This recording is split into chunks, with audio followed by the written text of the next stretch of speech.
Assalamualaikum warahmatullahi wabarakatuh. Assalamualaikum warahmatullahi wabarakatuh.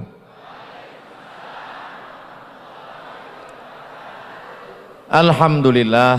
Allahumma salli ala Sayyidina Muhammad ibni Abdillah wa ala alihi wa sahbihi wa man tabi'ahu wa mawalah. Yang sama kita hormati Bapak Zulkifli Syukur menggantikan PJ Gubernur Riau. Gubernur baru belum dilantik, PJ ada kegiatan, jadi digantikan Pak Zulkifli Syukur. Kalau Tuan pergi ke kali, jangan lupa memetik jamur.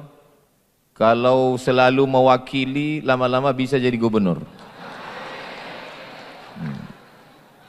Hadir juga bersama kita di tengah kesibukannya Bapak PJ Wali Kota Pekanbaru, Bapak Roni Rahmat. Kita doakan beliau panjang umur, sehat badan, istiqomah iman dan Islam. Hadir juga Bapak Sekda, Bapak Ketua DPRD. Hadir juga dari Bapak-Bapak TNI, Polri, Angkatan Darat, Angkatan Laut, semua. Hadirin hadirat, muslimin muslimat yang berhadir pada acara peringatan Isra Mi'raj ini, insya Allah diberikan Allah kebahagiaan dunia akhirat. Bulan Rajab Isra Mi'raj, bulan Sya'ban nisfu Sya'ban, bulan Ramadan nuzul Quran, bulan Syawal halal bihalal, bulan Zulqa'dah melepas jamaah haji, bulan Zulhijjah membakar daging kambing, sapi, kau bau, bulan Muharram menyambut 1 Muharram, Safar, Rabiul Awal Maulid Nabi, Rabiul Akhir, Rajab Isra Mi'raj lagi. Artinya setiap bulan selalu ada momen berkumpul bersama. Maka Pak PJ sampaikan kepada masyarakat, Bapak Kepala Dinas, Bapak Anggota Dewan, pengurus masjid, remaja masjid, setiap bulan itu mesti ada momen-momen ini. Jangan sampai tidak dibuat hari besar Islam ini. Jangan takut dengan tuduhan bid'ah. Ini masalah bid'ah ini kuat-kuatan saja. Kalau kuat suara dia, kalah kita. Kalau kita pula kuat melaksanakannya, mati dia. Nah, jadi bagi pengurus masjid, kepala dinas, kepala badan, kepala kantor, PJ, gubernur, bupati, DPRD, TNI, Polri, tiap bulan buat terus. Ini habis Rajab ini, Sya'ban nanti buat acara malam nisfu Sya'ban. Ramai-ramai. Undang semua ustadz jamaah. Semakin sering dilaksanakan, semakin banyak kegiatan. Nanti yang membid'ahkan itu capek sendiri. Bid'ah, bid'ah, bid'ah, lama-lama mati toganya. Isi dari acara-acara ini jangan terjebak pada casing. Isi acara kau 5. Yang pertama membaca Quran. Itu tadi yang baca Quran hebat betul, juara Qori provinsi, rupanya anak Ustadz Nasir Jamal. Ini memang gen mereka nih gen Qori semua. Ustadz Nasir Jamal, Ustadz Khairun Nas Jamal, Ustazah Rahmawati Jamal, punya anaknya pun juga. Lalu kemudian habis baca Quran, kata sambutan. Ini penting. Kata sambutan ini penting supaya pemimpin menjelaskan kepada masyarakat. Jangan timbul fitnah. Nah, jangan timbul. Ini kenapa wali kota ini tak dilantik-lantik, kok PJ ini tak diganti-ganti? Rupanya perkara MK belum putus. Nah, yang sudah dijelaskan begini kan jelas jadinya, tak jadi fitnah. Yang ketiga, ada acara tausiah. Nah, ini tausiah ini penting untuk menyegarkan lagi mental masyarakat, kesehatan mental. Yang keempat, ada silaturahim. Ini kalau tak dibuat acara begini nih, tak silaturahim kita, tak singgah kita ke Masjid Al-Husain. Sementara masjid ini masjid terbaik nasional. Nanti kita pergi ke Sulawesi, ke Makassar, ke Banjarmasin ditanya orang, dari mana? Dari Pekanbaru. Pernah ke Masjid Al-Husna? Mau bilang pernah, belum pernah masuk. Mau bilang tidak, malu. Jadi Pak Sam bilang, iya kata Pak.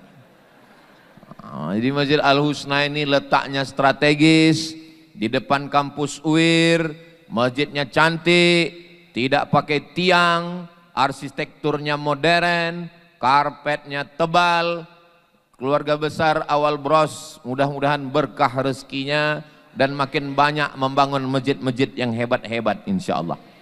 Dan ada doa, baca Quran, kata sambutan pemimpin, tausiah, silaturahim, ada doa. Itu makanya di akhir majelis berdoa kita bersama, mudah-mudahan Pekanbaru ini betul-betul kota yang bertuah. Karena beberapa bulan ini berkuah dia.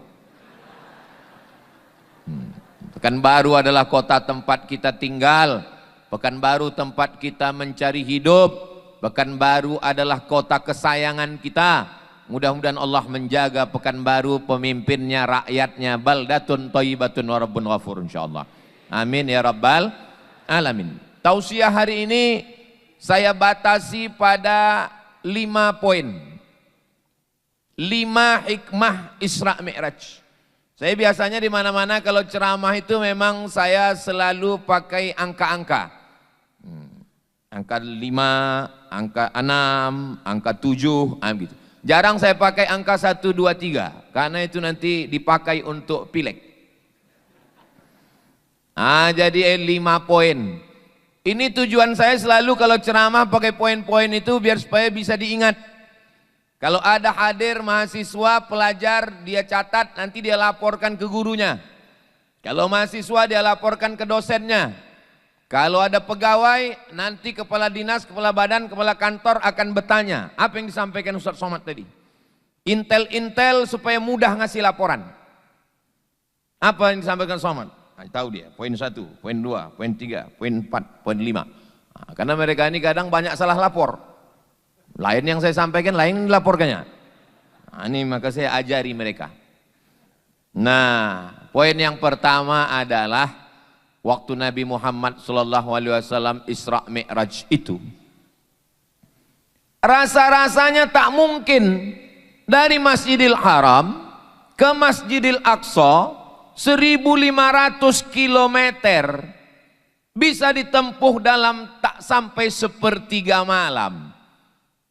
Jadi poin yang pertama, kenapa Abu Jahal, Abu Lahab itu mengatakan Isra Mi'raj ini tidak masuk akal? Karena mereka tidak membaca surat tentang Nabi Sulaiman alaihi salam yang meminta kepada burung hudhud untuk mengintai satu ratu perempuan bernama Ratu Bilqis. Bilqis ini kerajaannya di Yaman, Ratu Saba, sampai di Siak jadi Saba'auh. Sedangkan Sulaiman, Nabi Sulaiman itu raja yang paling hebat sekaligus Nabi. Orang Barat menyebutnya King Solomon. Dalam Islam disebut Nabi Sulaiman. Bahkan ada penulis di Indonesia mengatakan kerajaan Sulaiman ini sampai ke Jawa, di Yogyakarta, Sleman. Ada penulis yang bilang begitu. Wallahu alam, tak apa dalil dia. Nah, Nabi Sulaiman ingin menunjukkan kehebatannya. Kira-kira nanti apa kesan Ratu Bilqis menengok kursinya sudah sampai duluan. Nabi Sulaiman mau memberikan kesan pertama begitu menggoda.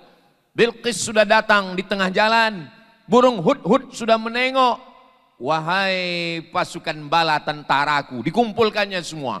Ayyukum ya'tini bi'arsyiha qabla an ya'tuni muslimin.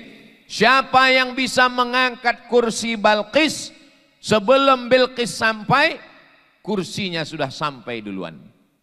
Bayangkan, tiba-tiba saya datang ke Masjid Al-Husna, lalu Pak Roni Rahmat, PJ Wali Kota Pekanbaru menunjukkan ke saya, Ustaz Somad, ya, kursi Ustaz sudah sampai duluan. Apa tak terkejut saya kan? Terkagum-kagum saya. Begitulah Nabi Sulaiman mau mengatakan ke Bilqis, Bilqis, kursimu sudah sampai duluan. Lalu kemudian, Ustadz kan disediakan kursi, kenapa tak Ustadz duduk? Selalu saya ceramah duduk di kursi, teriak ibu-ibu di belakang, berdiri Pak Ustadz, berdiri. Daripada mereka berdosa nyuruh saya, bagus saya berdiri duluan. Jadi kata Nabi Sulaiman, ayyukum ya'tini bi'arsyiha qabla an ya'tuni muslimin. Siapa yang sanggup memindahkan kursi Bilqis dari Yaman ke Palestina sebelum Bilqis sampai ke Palestina? Berdiri satu. Wa qala ifritum minal jin, berkata jin ifrit. Apa kata jin ifrit? Ana atika bihi qabla an taquma mim maqamik. Saya, kata jin ifrit, bisa memindahkan kursi Bilqis ke Palestina sebelum engkau tegak dari tempat dudukmu. Sulaiman, sebelum engkau berdiri, kursi Bilqis sudah sampai. Nabi Sulaiman tidak langsung menerima. Nabi Sulaiman tanya ke yang lain, ada yang bisa lebih cepat? Wa qala alladhi indahu ilmum minal kitab. Berkata seorang laki-laki, bukan jin. Yang tadi jin ifrit. Berkata seorang laki-laki yang punya ilmu dari Allah Subhanahu wa taala. Apa kata dia? Ana atika bihi, aku bisa memindahkan kursi Bilqis dari Yaman ke Palestina. Kata berapa lama? Qabla an yartadda ilaika tarfuk, sebelum matamu berkedip. Sulaiman, sebelum matamu berkedip, kursi Bilqis sudah sampai. Maka yang menang adalah laki-laki itu. Jin ifrit kalah. Apa pelajaran dari sini? Proyek pemindahan kursi itu ditenderkan. Tidak main tunjuk. Ini penting bagi gubernur dan wali kota akan datang. Nabi Sulaiman tidak mengatakan langsung, hai jin ifrit. Enggak. Tapi ditanya, siapa yang bisa? Maka ketika jin ifrit sanggup sebelum Sulaiman berdiri, tapi ada manusia lebih sanggup cepat, maka yang menang tender adalah manusia. Nama laki-laki itu namanya Asif. Namanya Asif bin Balkhia. Asif. Sampai ke Jawa Barat, Asep. Asif. Mohon maaf Kang Asep. Kumaha damang. Allah Subhanahu wa taala mau menunjukkan bahwa zaman Nabi Sulaiman lebih hebat jin atau manusia? Lebih hebat manusia. Sekarang masih ada orang yang berkawan sama jin. Pergi ke gunung, pergi ke laut, pergi ke bukit untuk berkawan sama jin. Padahal jin sudah kalah tender 3000 tahun yang lalu. Nah, kenapa Abu Jahal, Abu Lahab tidak percaya Isra Mi'raj? Karena mereka tidak bisa membaca. Kalaulah mereka membaca peristiwa zaman Nabi Sulaiman, mereka akan percaya. Ini pentingnya masyarakat kita menjadi masyarakat yang suka membaca. Ayat yang pertama turun, Iqra, membaca. Sekarang banyak orang beli buku di toko buku. Kenapa kau beli buku? Aku payah kali tidur. Terus asal dibuka buku ini tertidur. Mau tidak mau, suka tidak suka, minat membaca masyarakat Indonesia skalanya 1:1000.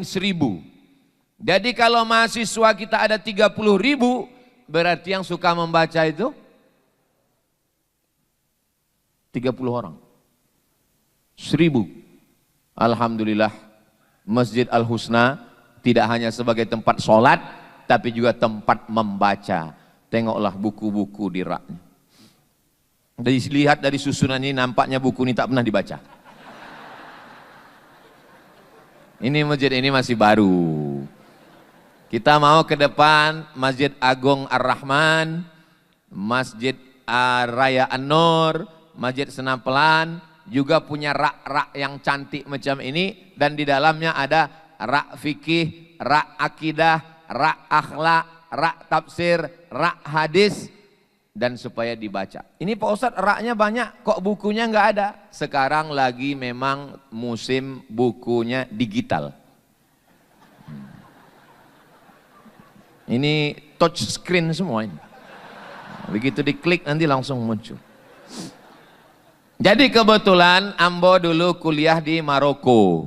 Di Maroko itu ada perpustakaan sultan. Namanya Raja Muhammad V. Punya anak Hasan II dan sekarang Muhammad VI. Jadi kalau kita di situ mau menengok tulisan tangan kitab Muwatta Imam Malik, meninggal tahun 179 Hijrah, umur buku itu 1200 tahun, bukunya masih ada. Tapi tak bisa dipegang karena dia dalam bentuk PDF, perpustakaan digital. Jadi kita bawa anak-anak sekolah, mahasiswa, kita tinggal sentuh, langsung nampak Muwatta Malik. Buka halaman 1, halaman 2. Nanti kita minta ke petugas supaya print. Tolong printkan halaman 1. Nanti di print bayar 1 dirham. Mata uang Maroko itu dirham. Jadi waktu Ambo balik tahun 2008, Ambo penasaran macam mana perpustakaan kita. Ambo pun datanglah ke perpustakaan yang paling tinggi, paling besar di Jalan Sudirman, Suman HS. Sampai ke situ Ambo datang bertanya ke petugas, mohon maaf Pak, saya mau nanya di mana ruang manuskrip? Kata petugasnya, mohon maaf Pak, manuskrip itu apa ya? Katanya.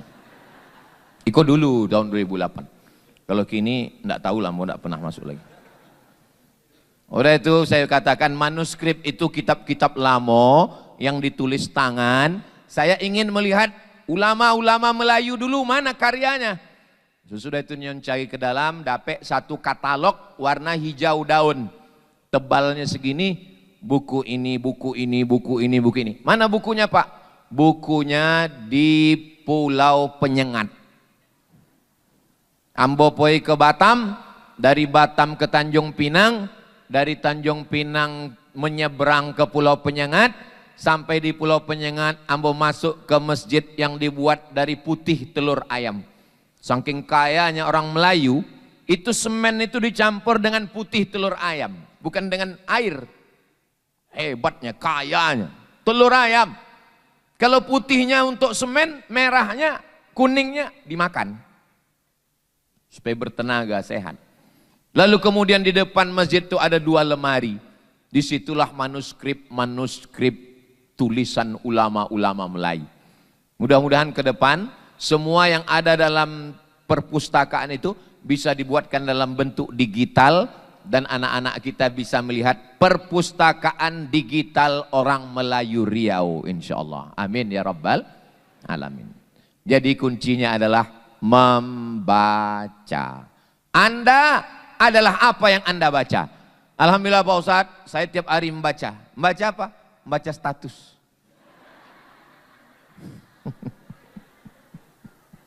Sekarang banyak orang membaca status. Duduk berjam-jam, scroll. Alhamdulillah, kalau yang dibacanya itu status IG Ustadz Abdul Somad. Agak adalah ilmu-ilmunya sedikit. Maksud saya bagi yang belum follow lah. Ini pelajaran yang pertama. Kenapa Abu Jahal, Abu Lahab payah percaya Isra Mi'raj? Karena tidak mau membaca. Ambo dikasih tahu, Ustadz Somad berangkat dari Rimbo Panjang jam 7.20. Jangan lambat. Mesti sampai di Masjid Al-Husna jam 8. Maka jam 7.30, Ambo terlambat 10 menit tadi. Jam 7.30 kami pun jalan. Bismillahi tawakkaltu ala Allah.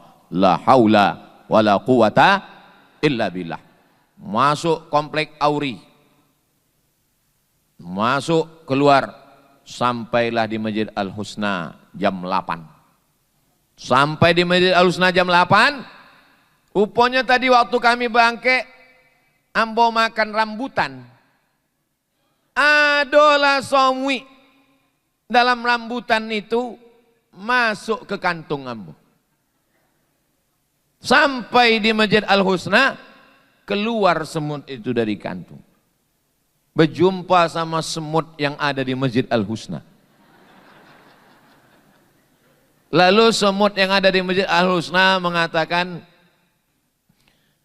memang cantik gadis berdagu. Gadis berdagu di tengah laman. Sudah lama kami menunggu. Akhirnya datang juga pukul 8. Kata semut yang ada di Masjid Al-Husna. Lalu kemudian semut yang ada di Masjid Al-Husna bertanya, kalau boleh hamba bertanya, jam berapa tuan dari Rimbo Panjang? Orang Cina bawa nyonya pergi ke Ketapang. Kalau boleh saya bertanya, jam berapa tuan dari Rimbo Panjang? Kata semut yang keluar dari kantong saya tadi menjawab, kalau tuan pergi ke Ketapang, Ketapang dijemur di tengah laman, kami berangkat dari Rimbo Panjang, kami berangkat pukul 8. Maka ketawalah semua semut yang ada di Simpang 3 ini. Karena dalam sejarah semut, belum ada semut yang bisa berjalan dari Rimbo Panjang ke Simpang 3, 30 menit. Pembengak anggo. Mana lu ada suami berjalan dari pukul 7.30 dari Rimbo Panjang sampai ke Simpang 3 pukul 8. Kenapa semut-semut yang ada di Simpang 3 ini tidak percaya? Karena mereka menyangka semut itu berjalan sendiri. Mereka tidak tahu semut itu bukan berjalan sendiri, tapi menumpang di kantong Ustadz Abdul Somad. Ini cerita ini betul atau tidak? Silakan wawancarai sendiri semut-semut itu. Kan udah lama belajar bahasa semut kan? Sama Gupron. Apa yang ingin ambo sampaikan? Bahwa kalau kita mau membaca ayat yang dibacakan anak kita tadi, Subhanalladzi asra, memperjalankan. Nabi Muhammad bukan berjalan, tapi ada yang memperjalankan. Semut yang datang dari Rimbo Panjang tadinya bukan berjalan surang, dia diperjalankan. Kenapa Abu Jahal, Abu Lahab tidak paham itu? Karena tidak mau membaca. Kenapa semut-semut yang ada di Simpang 3 tidak percaya? Karena semut belum terdaftar di Universitas Islam Riau.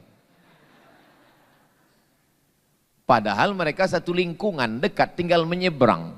Coba kalau mau dia agak membaca sedikit saja, maka mudah dia memahami Isra dan Mi'raj. Jibril, yang Isra Mi'raj itu 3. Yang pertama Jibril. Jibril itu malaikat. Malaikat itu diciptakan dari cahaya. Yang kedua Burak. Burak itu diambil dari kata barqu. Yakadul barqu yakhtafu absarahum. Barqu itu cahaya. Hampir saja cahaya menyambar mata mereka. Itu makanya anak-anak ketek, anak bayi tak boleh dipoto pakai bleach. Usak matanya, kena cahaya. Ibu-ibu pun jangan terlalu glowing. Nanti usak mata kawan. Cahaya katanya. Nah, maka cahaya, Jibril cahaya, Burak cahaya. Yang ketiga Nabi Muhammad SAW. Apakah Nabi Muhammad itu cahaya? Qamarun, qamarun, qamarun sidnan Nabi, qamarun. Qamarun cahaya.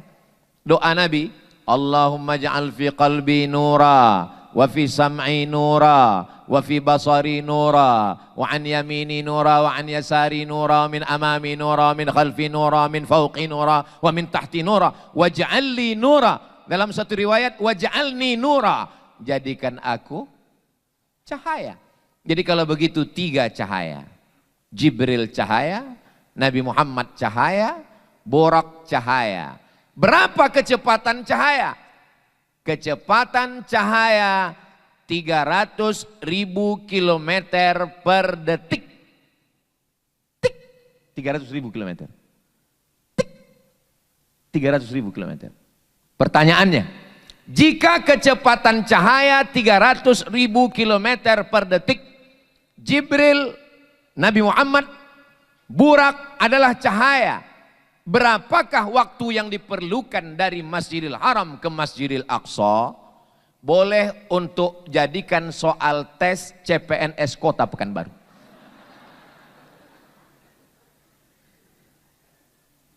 Tes P3K 2026. Kenapa? Karena beberapa pertanyaan tes CPNS itu tidak bermutu, tidak berkualitas, tidak bergizi sama sekali. Karena pegawai-pegawai yang membuat soal itu tidak ngaji. Ustadz kok tahu? Ambo kan ikut tes CPNS. Ambo PNS seboleh tahun.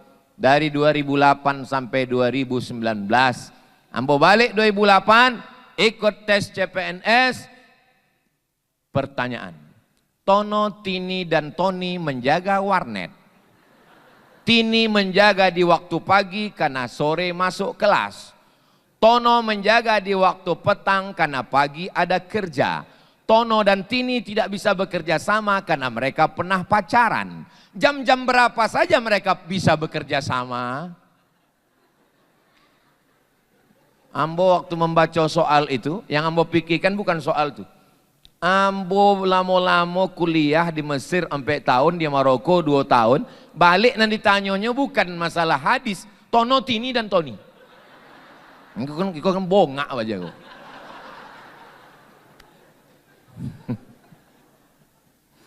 Coba pertanyaannya.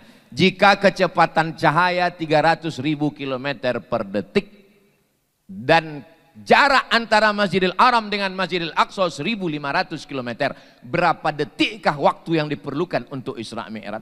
Kan bergizi, berkualitas. Tapi ya itulah yang buat soal itu tidak membaca. Lagi-lagi, kenapa Abu Jahal, Abu Lahab payah meyakini Isra Mi'raj? Karena tidak membaca. Kalau dia mau membaca sedikit saja. Ini pelajaran yang pertama. Membaca. Berikutnya yang kedua, waktu Nabi Muhammad SAW mulai berangkat, dia menengok ada perempuan sudah tua suka bersolek. Mohon maaf ibu, jangan tersinggung. Kalau kebetulan sama isi ceramah Hamboko dengan jangan singgung.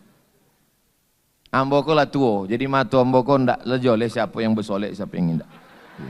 Jangan aku ambo ditembaknya gendak ambo. Ambo termasuk penceramah ndak pandai tembak menembak. Ambo berceramah tu apa nanado di kepala ambo tu ambo cakapkan. Jadi Nabi menengok perempuan yang sudah tua bersolek. Lalu Nabi bertanya kepada malaikat Jibril, "Ya Jibril alaihi salam, apa iko? Apa ini?" Kata malaikat Jibril, "Itulah dunia. Dunia sudah tua dan dunia selalu ingin nampak cantik dengan bersolek."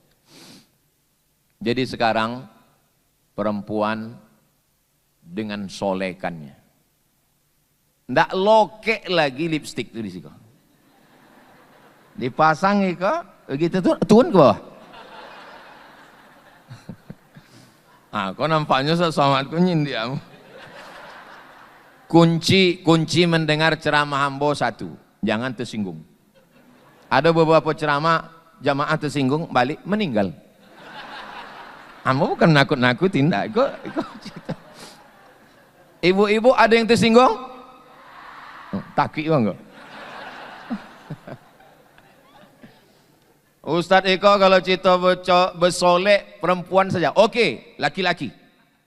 Laki-laki yang bersolek. Mana ada laki-laki bersolek Ustadz? Banyak gitu. Ini Ustadz Somad Eko menyabik perempuan bersolek. Inyo sendiri bersolek. Itu rambut Ustadz tidak ada beban. Berarti Ustadz pakai ini rambut nih asli, tidak pakai celup. Kalau enggak percaya tengok. Ambo diambil monang, kalah di gigi. Nah, itu maka ambo kalau golak enggak terlalu banyak. Naniko pertama tercabut di Mesir. Sampai di Mesir sakit gigi. Sakit gigi, pergi ke dokter di depan Wisma Nusantara di Kairo. Sampai di situ minta sama dokter cabut, disuntik deh dokter tuh. Habis disuntik kok, waso mukoko bongkak. Lalu ditanya deh dokter, fi ihsas maksudnya ada rasa? Kata ambo, lah lama perasaan kau hilang. Dicabutnya pakai tang, dicabutnya pakai tang, disumbeknya pakai kapas. Gigi esok pagi cabut, hilang. Kuliah ke Maroko, sakit lagi satu. Kata kawan ambo, Mat, mau tahu supaya nggak sakit waktu cabut gigi? Macam mana caranya kata ambo? Cari dokternya Betino. Kau yang ambo khawatirkan video kau sampai kumah. Ya awak dulu kan belum ustad, ngasih mahasiswa. Kalau kini ndak. Dulu ambo cailah dokter Betino. Memang indak sakit. Waktu di situ balik ke rumah minta ampun. Lah, nan dua dicabut. Ambo asal sakit, ambo cabut. Asal sakit, ambo cabut. Ditanya oleh dokter, Bapak ada rasa sakit? Indak kata ambo. Sebab kalau asal sakit indak dicabutnya. Rupanya efeknya kini. Kalau awak cabut waktu sakit, mata ko rabun, kabur. Itu maka anak-anak muda sekalian, kalian yang masih muda, kalau terasa gigi sakit, makan dulu ube sampai sakitnya hilang baru cabut. Jangan macam ambo. Ambo cuma ingin menjelaskan bahwa mata ambo ko rabun. Mana tahu nanti waktu balik ada yang melambaikan tangan, lamu ambo tengok, itu nak nampak dia. Enggak joleng.